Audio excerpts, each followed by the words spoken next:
Before we start, guys, please make sure to stay until the end. If you make one common mistake, you may end up spending, guys, thousands of dollars in repairs. Stay with us, we'll explain what it is.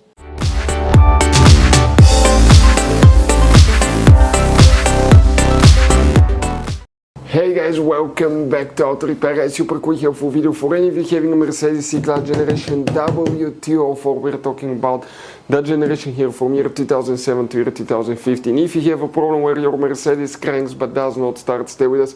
We'll explain what we see quite often here at the garage, what you need to inspect, how we can easily fix it, guys. It could be super simple fix, so make sure to stay until the end. And if you need to buy any replacement parts, tools, guys, we're going to share the information in the description of the video below. Check it out, and you can see also where we get most of our tools and supplies from. So let's start on it now. Before we start, let us tell you a little bit about us, guys. Every single car we get here at the garage, we try to make at least 200 to 300 free repair videos. We make mechanical repair videos, engines, transmissions, bodywork, electrical, engine, transmission codes, fuses. Why we guys do all that? Because our mission here at the garage is, guys, to save you as much money as we can. All we need in return, please subscribe to the channel, like the video. That way we can keep making these free videos. And guys, check out our YouTube channels. We have more than 17,000 free repair videos that can save you thousands of dollars in future repairs. So let's start on it now. Multiple things can cause your Mercedes to crank but not to start, guys. But the first thing, we need to check some very important fuses. These fuses will involve fuses for fuel pump, fuel injectors, ignition coils, guys, for MSI, engine computer, ignition switch, keyless entry. Multiple fuses can cause that. So the first thing you want to check is the fuses, because it could be quite simple fix. Then we'll explain what else we see quite often in the garage. Let's go ahead and open the hood. This Mercedes, guys, has a hidden fuse box that 9 out of 10 owners do not know that even exists. So we made a special video on our YouTube channel that's called Mercedes W204 fuse box location and diagram. Check it out, it's a video people told us saved them thousands of dollars in repairs. So what we need to do now here is we need to go ahead and remove that fuse cover on the driver's side. Just 2 clips, release them, leave the holes in the wire out, pull the cover out. Underneath you have that fuse box with a layout like this one here. Before we guys continue, let's explain quickly why it's always a good idea to test fuses and relays. Guys, let's explain why it's super important to test fuses and relays. That way you do not spend money on diagnostics, parts, repairs you may actually not even need. So guys, you have different kinds of fuses and relays. We're talking about the maxi fuses, standard fuses right here. You have, watch how many different kinds of relays as well. Now, these fuses, sometimes you can clearly see if a fuse is burnt or not by looking at the element. But sometimes it's really sneaky. They can burn here on the side. It's hard to see. Some fuses will not be visible as well.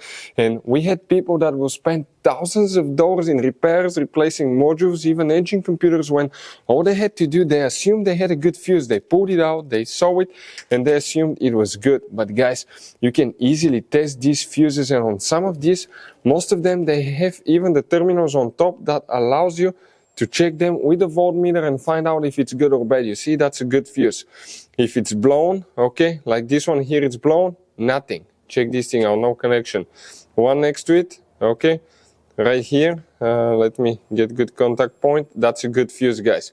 You can see you can test them. Now, relays are harder to test, but with the voltmeter, fuses are super easy to test. All we have to do is set it on that setting and practically your ohm resistance setting, and you can find, guys, okay, if it works or not. For instance, that one was the good fuse. You can see it's going to go down to 0 ohms resistance, or you can go ahead, remove it and test it the same way, guys. It should have 0 ohm resistance. Now, relays, guys, are a little bit more complicated, but it's doable.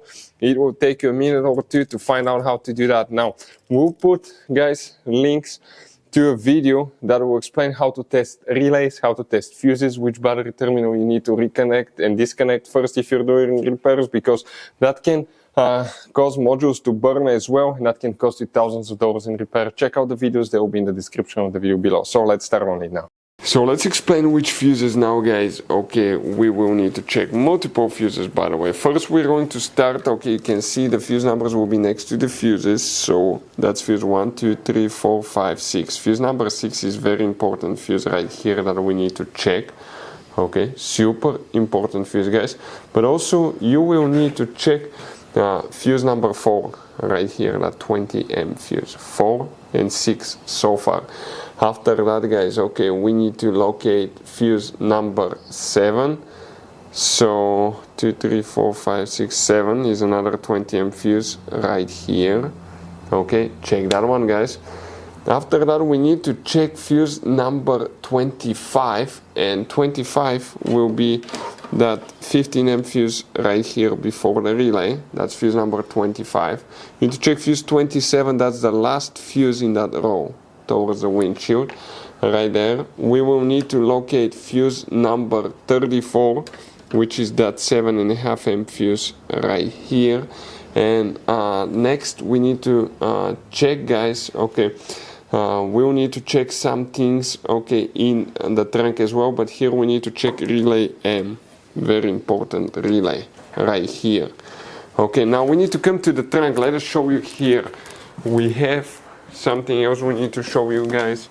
And watch, if you remove that cover right here, underneath you have another fuse box. We're talking about fuse number 42. That's one super important fuse, okay, right here. And some of you may have that relay D as well. If you have it, check that one too. Now, other things that can easily cause, okay, the car to crank not to start. One of the most common things we see here in the garage is a bad fuel pump. This is a fuel pump assembly. That's let me show you now. Fuel pump is right here. This is the filter, this is the pump, this is the wiring harness. But bad fuel pump in the fuel tank will not send fuel to the high pressure fuel pump in the engine. As a result, the car will not get fuel. So we see that quite often, guys, bad fuel pump. Next, okay, bad high pressure fuel pump. We've seen that as well. Bad fuel volume regulator. Okay, you will need to check that too. You need to make sure that mechanically your motor is good, because some of those have problems with the timing chain. We have a video that explains when to replace timing chain, but you need to test your compression. You need to check timing marks. If you have good compression, probably timing marks are okay too. And if you have compression, fuel and spark, the Mercedes should start. Those are some of the most common things we see here in the garage.